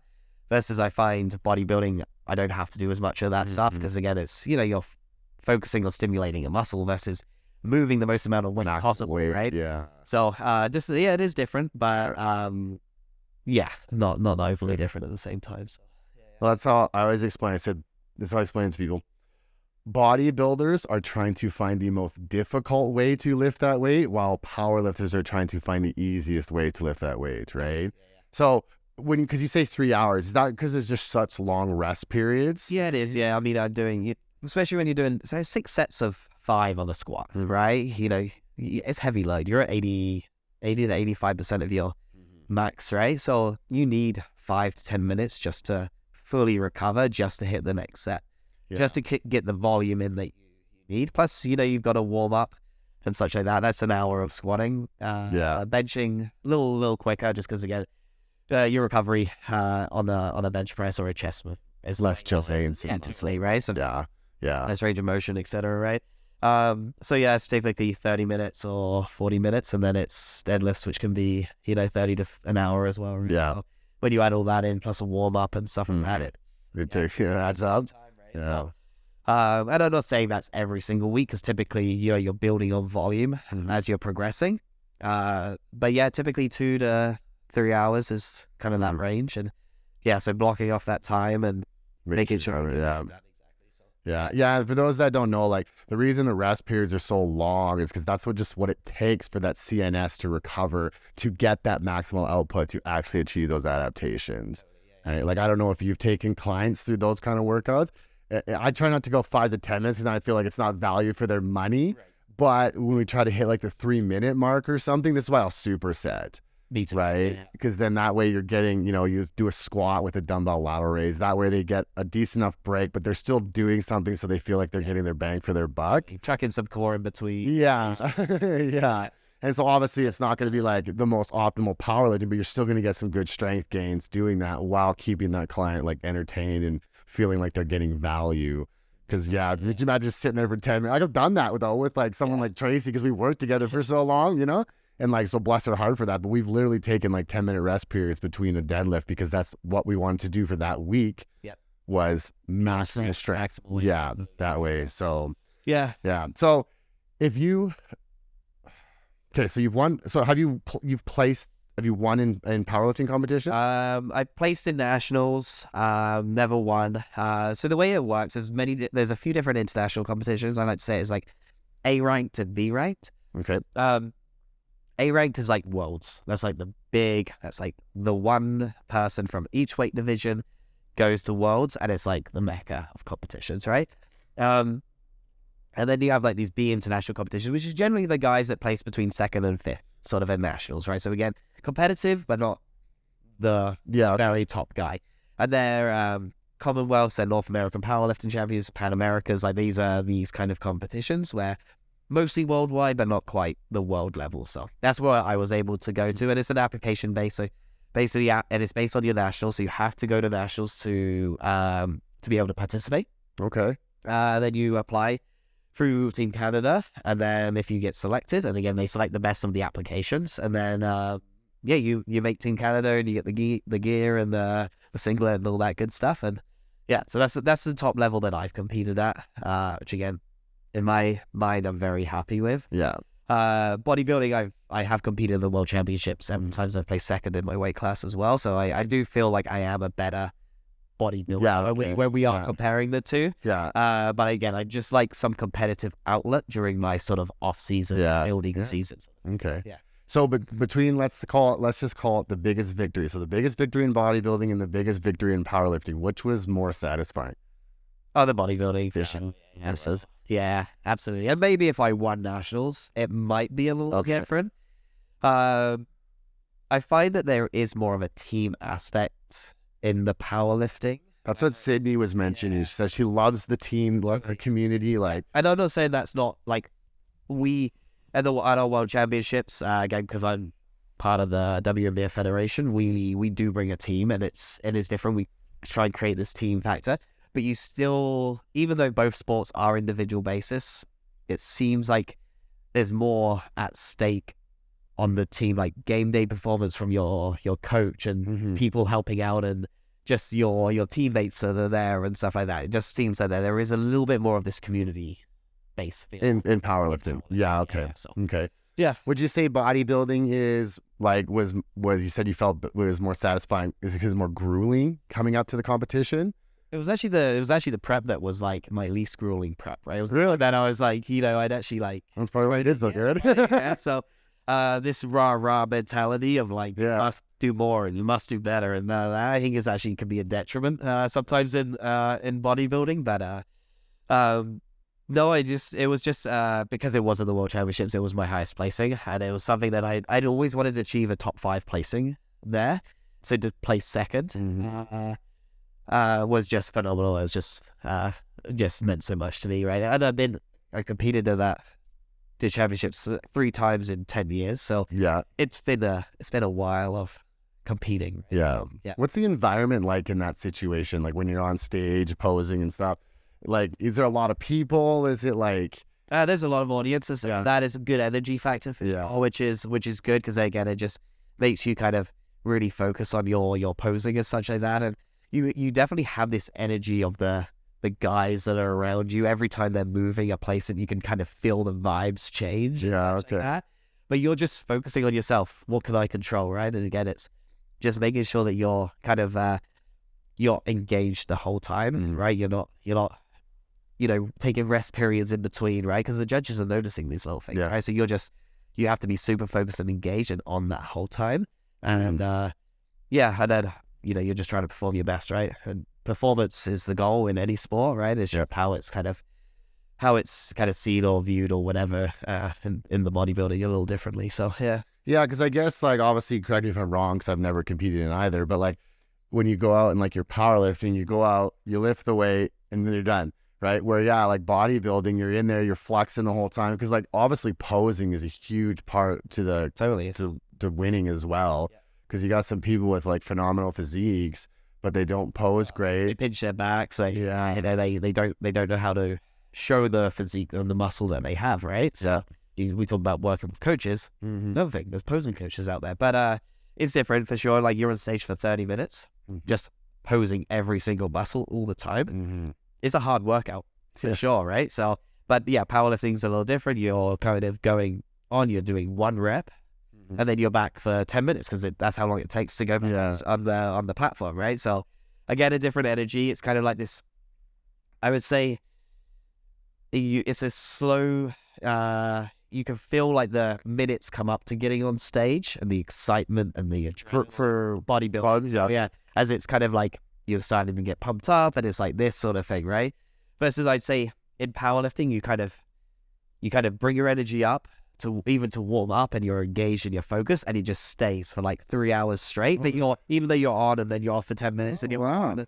That's just the way I kind of see it, and stuff like that. Like even because you get the energy up to hit a big lift, but then you're like, okay, headphones back in, music's pumping. I'm still trying to keep that energy and that point, right? And then, but with the bodybuilding, it's kind of like this slow rise until you get to the stage, and then it's performance, and it's like again sustained because you're 30 minutes on stage or whatever. And then it's like, and then it's just pretty much, unless you have to come back out or something, right? Which can happen depending on how shows are structured, changes things. Yeah. Okay. So that you said like 10 minutes between coming back on the platform with powerlifting. What does a guy do during that 10 minutes? Nothing. Goes to hang out. He listens to music and. Do you eat anything? Do you drink anything? Make sure you're hydrated, stuff like that. So electrolytes and maybe some candy and stuff like that. Yeah, okay. Just because you're still burning a little bit of glycogen and stuff like that. I think you just making sure you're eating a little bit. Hydration is key, number one. Electrolyte, sodium, so you're not cramping. Yeah, but then it's music's back in. Maybe you're urine chalk in your hands and your back, and something like that. Just stuff that's making sure that you're ready for the next lift. There, okay. Okay, cool. So I said that right, WNBF? Yep. Okay, so you're president of the WNBF. So how did that come to be? Where did this start? Yeah, so I started competing in 2011. I did a couple of different federations before I found the one that I really believed in due to their testing and the ability to be able to compete worldwide and the international status of the world championships and stuff like that. So once I had found that, just a mentor of mine came into my life, and he was actually the president of the federation at the time. So so I was actually training with him for quite a few years, but and then I competed with them 7 times, got my pro status and such like that. And then the promoter that was in the Calgary region was, she'd done a few shows, but wasn't for her in the long run and stuff like that. So he was like, hey, do you want to run this show? And so I was like, absolutely, right? Like I've obtained this status and I want to be able to give back to the sport, right? And so I was like, absolutely. So, and again, maybe it's filling a little bit of this entrepreneurial spirit and stuff like that as well, right? So your thirst for it. right? So that was kind of my first entrepreneurial, I would say not my first, but my first real entrepreneurial sort of gig there. So show promotion. And then, then that was in 2013. So my first show there. And then Charlotte came on board the last few years, 2015, 2016. And then the original president was had moved to Montreal with his wife and such like that. And he just, his engagement in the sport and the industry just wasn't the same, right? And shows were starting to suffer. And we were actually traveling to judge shows in Seattle and Georgia and all, over the States just for fun because we wanted to and build a community and such like that. And he was going to give it away or kind of stop the federation. It was like, we can't let it go into anyone else's hands. So you know what, he offered us, and we took over the federation in 2017. So we've grown now from, I think, 3 cities to 6 cities. And which cities would that be? Vancouver, Kelowna, Edmonton and Calgary, Winnipeg and Ontario. So just outside of Toronto. Yeah. So that's so we've managed to actually grow the federation, and again, it was from traveling to all these different shows and from competing at all these different shows, you're kind of gaining these experiences of how shows are run, what awards people are winning, what do I want to see as an athlete, right? So I'm using all of this experience to kind of change the way our shows are run and put it back into the athletes' hands and their experience and their what sort of value did they get from it, and that's kind of been our philosophy, and kind of we've been able to kind of grow and expand from then. So who better than someone that had to go through all that? 100%, right? And there's probably so many things that when you were going through, like, I would have changed this, I'd change that. So to have that experience, that's awesome. On everything from as simple as the registration. Registration forms used to be done on paper. Oh, really? Sent in checks and like all this sort of stuff, and then that changed to PayPal and stuff like that. But now everything's just so slick and unique that we can actually focus on the athlete experience itself, right? So systematize and automate and stuff like that, right? So Do you plan on doing this for a while? Yeah, like I do, right? Like I would love to promote, and I'd like to grow the federation a little bit more. So like more cities? More cities, yeah. So this is our first year in Ontario. So now I would like to be on the very East Coast as well. But we've got a good showing in Western Canada for sure. So it's now building out the East Side and having the right people. We have a lot of pro athletes out there that have competed in the States, and they've come across into the Western side. So we're having a good team out there to be able to run and promote it. Would you venture into the States?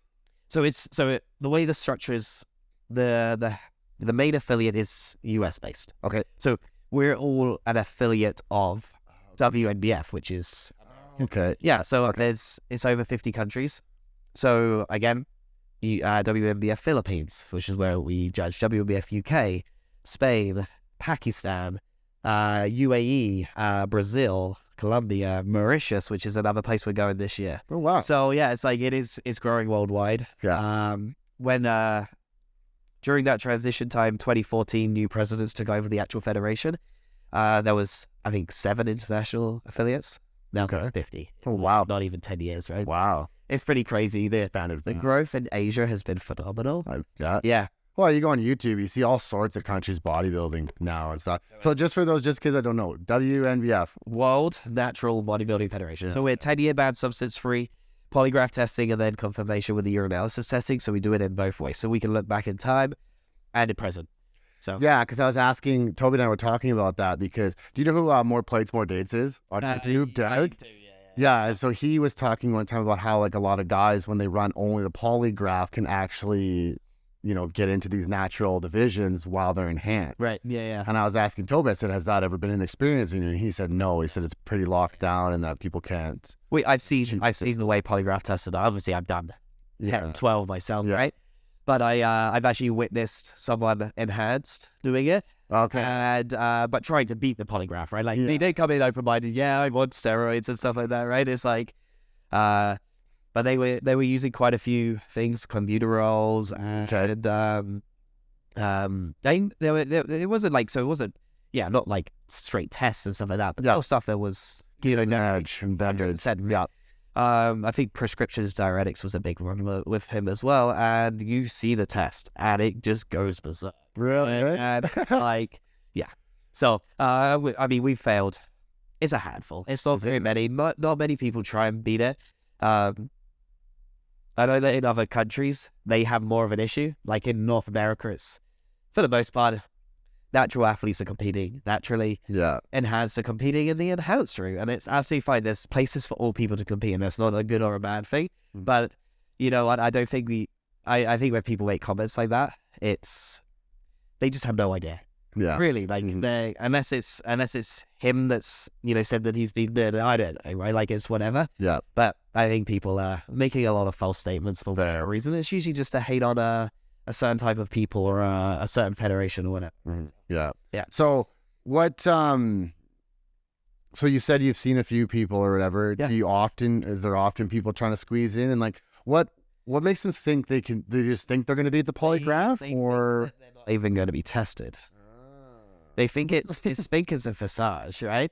I think you do have some people that just have no idea. Like some people had it's like simple mistakes, like ephedrine, for example. Like it's simple, but it's a 3-month ban leading up to competition. But they just didn't read the list. They think, you know, steroids and stuff like that were perfect, but then they have a coach who doesn't understand the lift. It's like, last 2 hours, just do your ECA stack, or you'll do your ephedrine and caffeine and stuff like that. And so sometimes it's a bit of naivety. Generally younger people who, you know, they just trust in their coach and stuff like that. So on our side, we're just trying to educate everyone.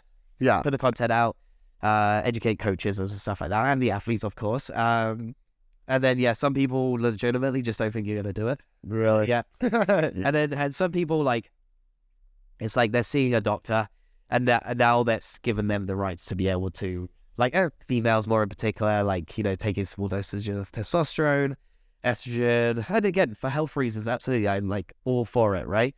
But at the same time, there's a reason why we do our testing the way we do, and again, there's a lot of other platforms for people to compete on, right?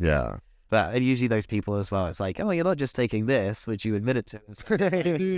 I found this. Oh, there's a shopping list right there. Well, I want 2 things I want to say. That is, I actually had a friend quite a few years ago. He had done Winstrol. And this was for firefighting, though. Like, he didn't do Winstrol for firefighting, but he had to do a polygraph for firefighting.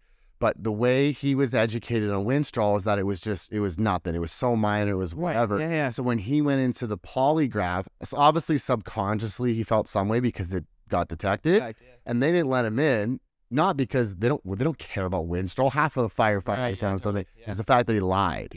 Right. And then that's why they kiboshed and didn't let him in. And then so now one I wanted to ask that. What if somebody, so let's say somebody was born with like a pituitary issue, a benign tumor or something, they don't produce testosterone, so then they have to go on testosterone replacement therapy, but it's putting them at what would be quote unquote normal physiological levels. They ran into that. So I think there's just no exceptions, and testosterone is one of them. There's some things, thyroid medication, for females in particular, there are some things that can be, we go through an exemption process and stuff like that, but there are some big no-nos. Yeah, okay. Yeah, testosterone, anabolic steroids and stuff like that. It's just like, because there's no sort of, what is normal, right? There's such a wide range and stuff like that, even the lower end. And I get it and stuff like that. And it's just like, it only affects a really small amount of the population as well.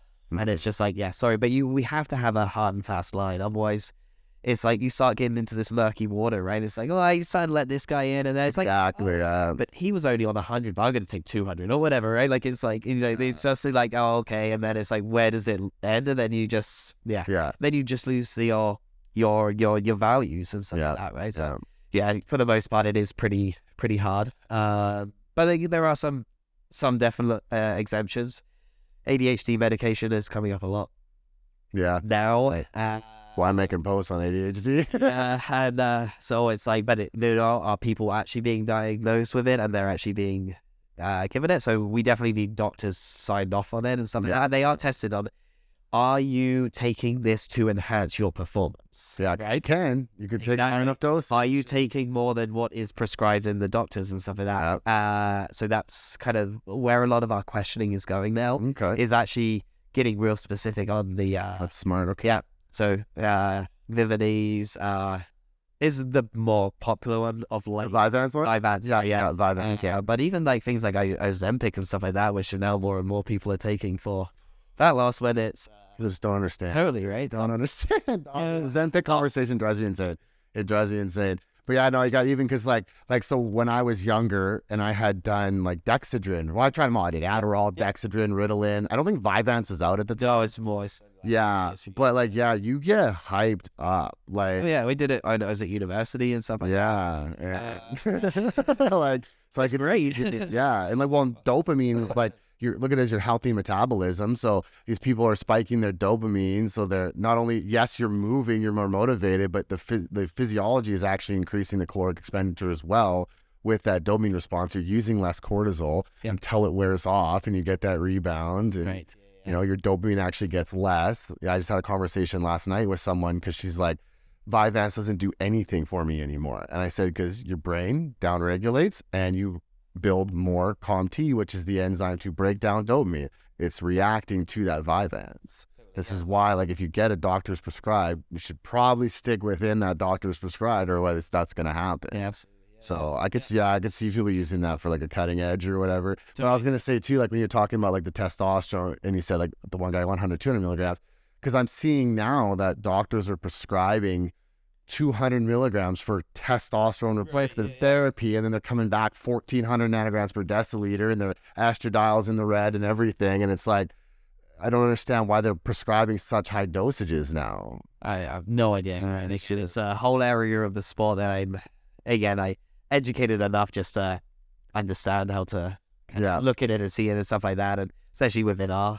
streams. But yeah, I'm not going down the rabbit hole too far. Those, right? Well, I always tell people too, like when you look at natural individuals, they come in much more conditioned. Sure. Enhanced is size, because that's what the population wants to see. We want to see Big Randy at 300 pounds of pure muscle, right? Or Ronnie Coleman at -3 body fat percent, right? Like we want to see that, but like the conditioning, okay, they're running, diuretics and everything else, but a natural individual done right, like the conditioning is just totally can't compare. It's a whole different look for sure. Yeah, right.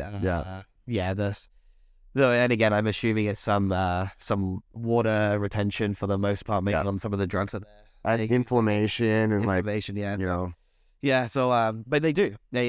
So for anyone to say that natural athletes don't work, it's hard either, right? And vice versa. You can't even say that people who are enhanced work any less. It's just like everyone works equally hard. It's just, it's just a choice that people are making, which is fine. But again, don't hate on other people for their choices. Like I say, like when it comes to weight gain, natural has to work harder. Sure. When it comes to like the physique and peaking, enhanced has to work harder because they're fighting all the bad stuff. They're fighting the inflammation and the water retention, where you can come in there, be nice and chilled, calm, cool, and collective, just do your thing. And you're going to get, those results that you're looking for, where the enhanced are like, ooh, you're looking water today, let's up this, let's up that, or instead of like doing something, like, go for a walk in the mountains. It's like, well, let's just add more Anavar. Let's just add more computerol. It's like, this and that. Yeah. Because it does work. Like, do you know what Shelby Starnes is? Oh, my goodness. So he's got a lot of deaths under his belt because he gets these women that are just the freakiest looking women. Not the Atlas guy, hey? No, I don't. No. He's just bald or whatever. There's a big thing right now with Team Atlas, and don't want to throw anyone under the bus or anything like that, but same thing. A lot of deaths, a lot of things in the industry, and it's scary. That is scary, but yeah. Well, they were interviewing one woman that worked with him, and two things. She was on 400 mcg of T3. Yeah, was what she was on. Yeah. And like and whatever else. I just remember that really sticking out because holy crap. And then what happened was she was on so many diuretics, she collapsed on stage and they pulled her back and they were going to give her some fluids and she was texting him and she's like, I'm going to drink some Gatorade. He's like, no fluids. That's what he said to her. She's dying on the field. You know, literally, you were in heart failure. Exactly, right? But they do look freaky and that's the problem though. Because these competitors, they see the fame that comes with this and they're just like, I want to look like that. And so they're willing to do whatever it takes. Because I always bring this up. There was that poll, don't quote me perfectly on it, but it was something like, if you did drugs to make you a world champion, the greatest in the world, but you were going to die in 5 years, would you still do it? An alarmingly high percentage said yes. It was, I know this. And it's like, you had a 50% chance of dying. They're like, 90% or something. It was like, and especially at that level, I think it was Olympic athletes, right? It was, I think maybe it was like competitive nature. Yeah, totally. So with the WNBF, what would you say is some of the biggest things you've changed about it? Thanks you've taken over. Well, we've changed the structure of the shows. We've really gone away from the whole prejudging and finals because as an athlete, it's so exhausting, right? You're first on stage at 8 a.m. and then you're done at stage at 10 p.m. It's just like, it's a long day, but it's like you're only on twice, for a good amount of time each, but it's just you're in between the show. You're just chilling in your hotel room. Maybe you got friends and family coming to watch. It's, they're exhausted by the end of it and no one wants to go on afterwards. Everyone's crabby and stuff like that. So anyway, we moved to a live judging format. So we go through the classes. So we'll take bodybuilding, for example. Maybe it's 2-3 hours where all the bodybuilding classes are on and then all the finals, routines, and awards are done. But all the bodybuilders are then done. So they can go out, they can watch the show, they can go out and eat, they can do whatever, right? Then we go into, physique, figure, whether it's bikini, whatever the sort of the classes are. So that would be the biggest sort of athlete experience change, I would say.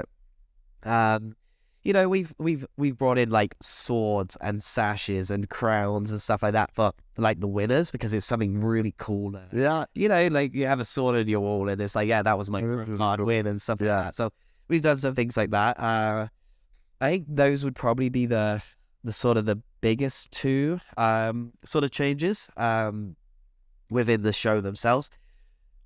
As the way we structured the business as well, we actually sort of have always like these mini franchises per city. So now the promoters run their own little business, as opposed to before we used to head it all, and the promoters used to take a little cut. But now it kind of we just had an issue in one city where we lost a lot of money anyway. So we're like, you know what, we can't really risk that anymore.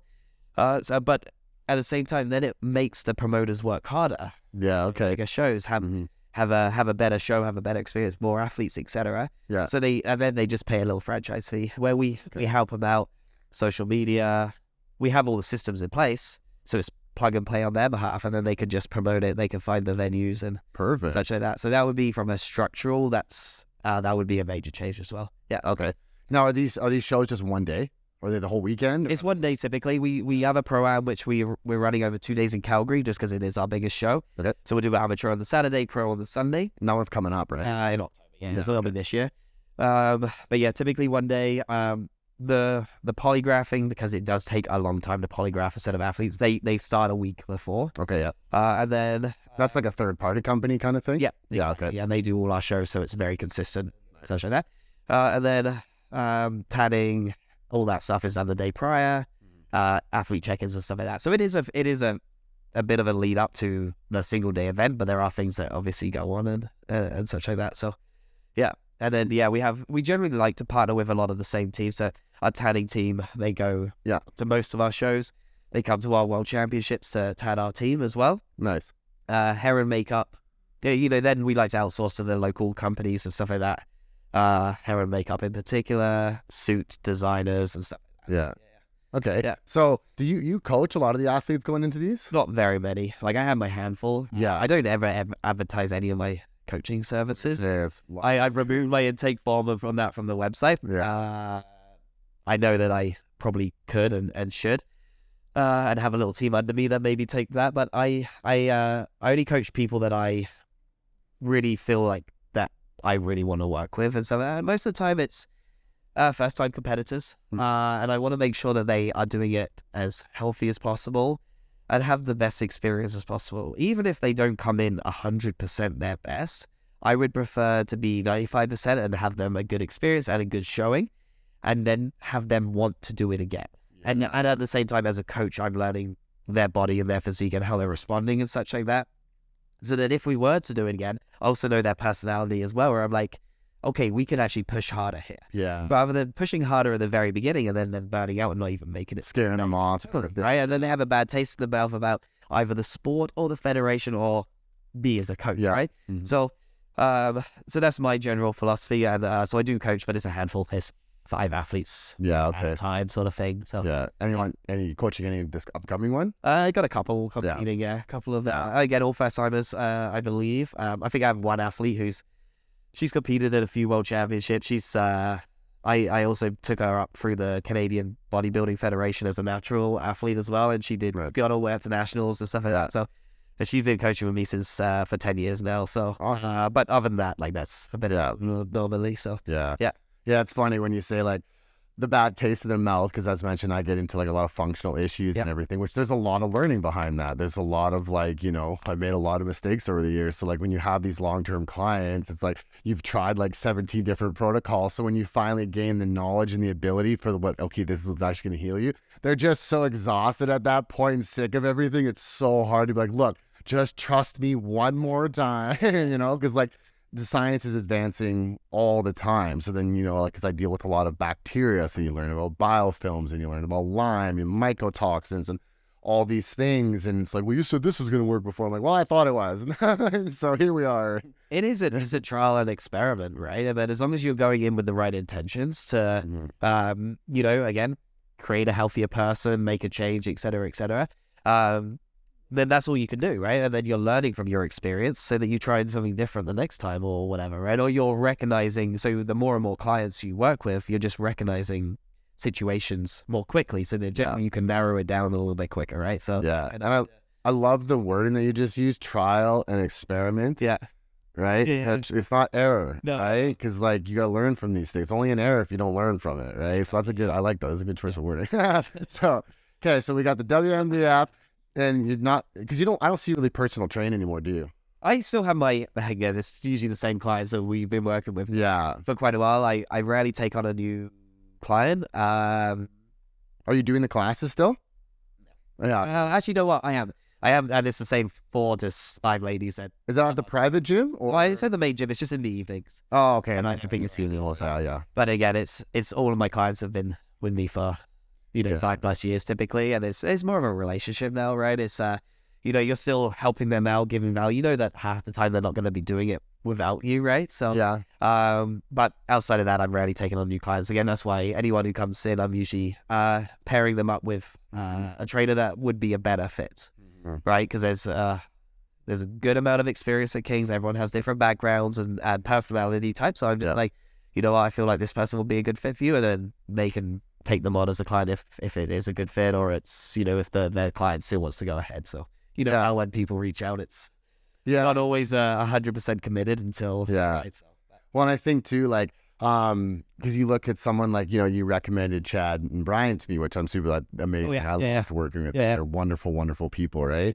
But then you have somebody like, you look at Matthew and you have probably a select group that's like, look at this guy, like I want to work with him. But then you also have that select group that is like, I don't want to go near him. And I had that experience when I was at Good Life, because I was trying to be really big at Good Life, like size wise. And there was a woman, she had like diabetes, liver cirrhosis, all these issues.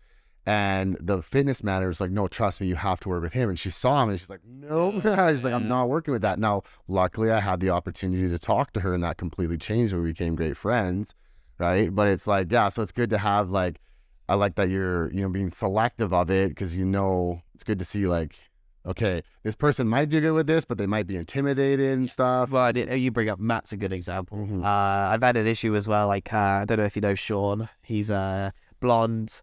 He's a very pretty boy. He's very works on Wednesdays. Yeah. So anyway, but which is great. In the end, he's got a clientele that would be perfect for him. But some people see him and he's like, or see his website and stuff like that. It's like, nope, I can't really like that sort of thing. And it's like, no, but like if you actually had the ability to actually talk with someone and stuff like that, generally it's different. It's different for sure. So that people do come in with a bit of a face or a barrier in front of them. Yeah, and rightfully so. Totally. And it's like, because like I'm trying to really build my social media right now. Yep. And like I've had conversations because it's a lot harder than I expected, because there's actually like a science to it practically with algorithm and whatnot.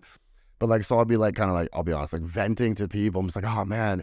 And they'll be like, well, why don't you do like the, because sex sells. Like, sure. I was like, I don't want to do that because sure, I might get this client, nothing against this client, but John with stage 4 prostate cancer is not going to work with a bald, tattooed, shirtless guy. Right. Totally. You know what I mean? Yeah. And that's actually where I've like humming hot about like, should I try regrowing my hair and everything? Because I don't know if this look takes away from the niche that I'm trying to attract. And so like, if that's what you want to do, like Matthew, I shouldn't be speaking for him, but it seems like he wants to work with like-minded individuals, bodybuilders and powerlifters and all that kind of stuff. So yeah, that's a great niche for him. He's going to really get that in, right? And like yourself working with competitors, of course, you are a competitor, right? So that's a great niche for you. And so it's like that fine line when you're in this, because then someone such as myself deals with like body dysmorphia. So you realize, okay, well, what's making you still want to be bigger, even though that's not what's going to get these clients? For sure. And then maybe it doesn't help that I'm surrounded by really strong bodybuilders and powerlifters every time I go to the gym. That's a great choice, right? Yeah, right? Like you go in there and like you said, because you said you squat how much? Sorry, 525. 525. And then you see like, his name's Calvin, the big guy. Brian? Yeah. Or is it Calves like his Instagram? Yeah, that's something up. Like how much does he squat? I mean, raw, I think he's a 7+100. Yeah. But I mean, go in there. Whipped, he's got 800. I know. on his back. Right? Like you go in there and well, all of them, even like Jake and I don't know a lot of the powerlifters because I'm usually in my own little world when I'm there, but not that I hope people understand that I don't mean to be standoffish like that. That a lot of people think I just kind of like in my own world. Yeah. And I also believe too, like, when I'm exercising, I don't really want people to bother me, and like sometimes I'll get carried away with talking to Matthew and he'll be like, shut up, like leave me alone. Right?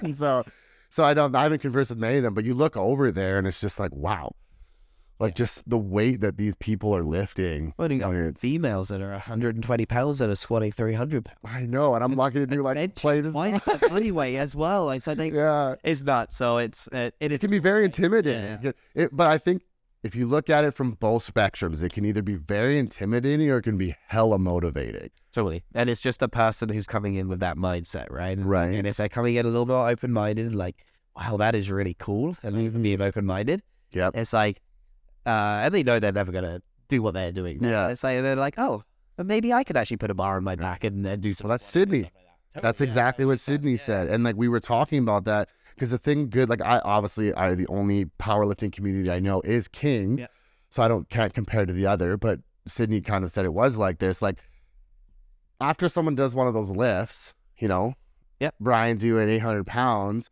everybody is like amped up, congratulatory, proud of this individual, and it's a good energy.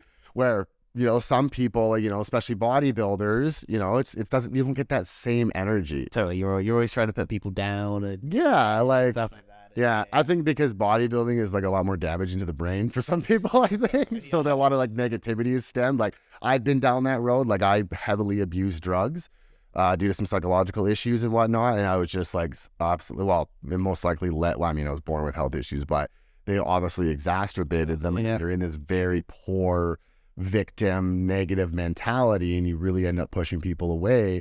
But like I think I mentioned this to Sydney. I was like, if you're somebody who can squat 800 pounds or even 525. Yeah. Like, that's got to feel good. Oh, that's like, it's an accomplishment. Yeah. Feeling behind you, right? Like, you feel like you can take on the world at that point. So, right? Like, for me, in my own experience, like going through like even if it's a great, let's just keep it simple and say bodybuilding style workout, you come out of it and you feel good. You got a good pump and everything. But lifting over 500 pounds, like, I feel like that would be a much better feeling. It is. I think it's kind of back to that objective. You can see that you've done a certain amount, or it's like, I hit 405 for 5 reps or whatever. And it gives a very it's like, yeah, that is cool, right? So as opposed to, I got a great bicep pump and, and that. So, well, then I also talk about the ego too. Like, you would think lifting that much weight would produce like this ego from somebody, but it doesn't. Yeah. It doesn't. Like, these people are all extremely chill people. It almost humbles you more appropriately, I would say, because you understand, and everyone's in a different path of their journey. But again, you can't compare, absolutely Sydney squat with a Brian squat, but relatively you can. It's like, Sydney squats 300 pounds and Brian squatting 800 pounds. That's about the same, right? For per age group and sex class and everything else. It's they're just as impressive, right? Which is why, and I think the powerlifters are really good at understanding that. And again, they're really supportive of, just being a better person, right?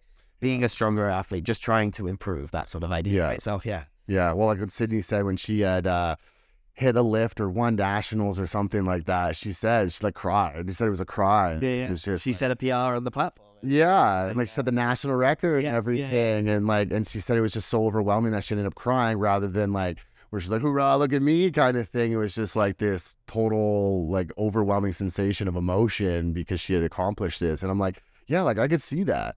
Like I had never experienced it, but like I could see that being an emotional thing rather than a look at me like I'm a peacock. Exactly, right? Yeah. So with all of this, like everything that you involved, what's it like with being a father? It changes things again, right? But I think the reason why I do things now is different. There was a little bit of, again, a ego, I want to do it, it's like, et cetera. But now it's like, now I want to set an example, right? So whether it's business, whether it's health and fitness, whether it's just relationships with people, travel as well, getting experiences, we want to have them involved with everything.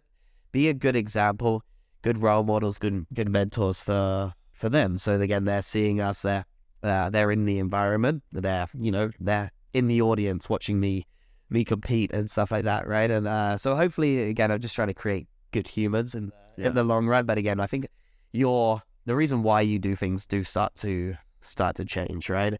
But saying that, time is usually the limiting factor now, because again, the time you want to spend the most amount of quality time with the kids when they're engaged and stuff like that. So again, now you're not getting home and crushing an hour of emails, or you need to work on this project and stuff like that. So you start to really prioritize things as well. It's like, hey, I need to get this done today. Yeah. So if I get this done today, everything else is fine, no matter what. And anything else is just a bonus sort of thing, right? But as long as I'm being able to spend time with my kids, and because things are still gonna go. So the world's still gonna be spinning tomorrow, sort of thing, right? So I can just do it. Yeah. So it does change your perspective of things. Yeah.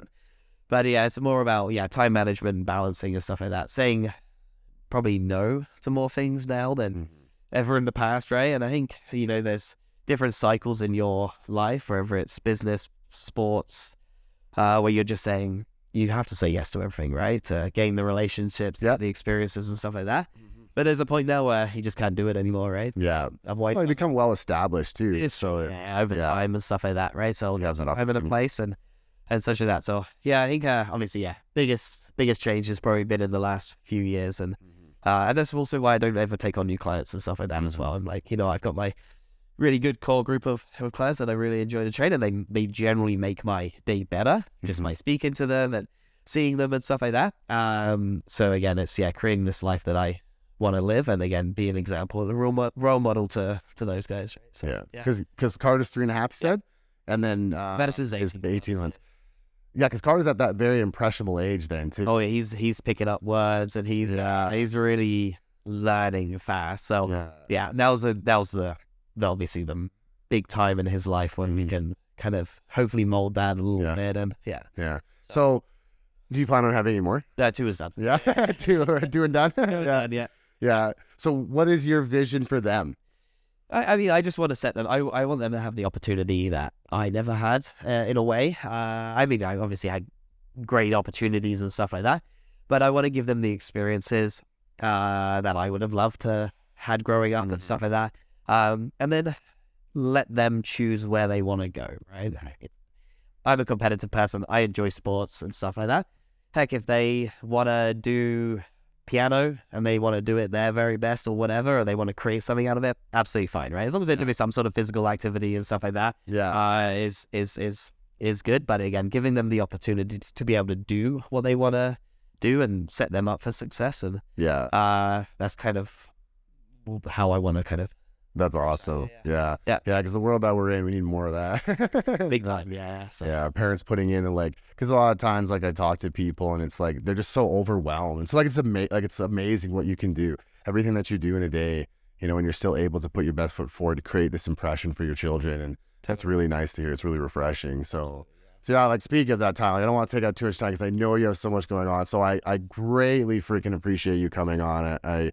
You know, I'm glad you were able to make the time for me. It's super appreciative. Well, I appreciate you obviously invited me. This is a really cool studio. I've done a lot of podcasts in the past, but they've always been over a monitor. Yeah. This is a really cool open environment that you have going on here. So you know, keep changing the world for sure, and keep putting out content, and no, obviously wishing you all the best with everything in your future. Well, I appreciate that, Leo. Stay around Kings for as long as you can. I will do. Around and your clients and that. No, there's no better place. There's no better place. And like I said, every time somebody asks me what gym should I go to, I'm like, you got to go to Kings.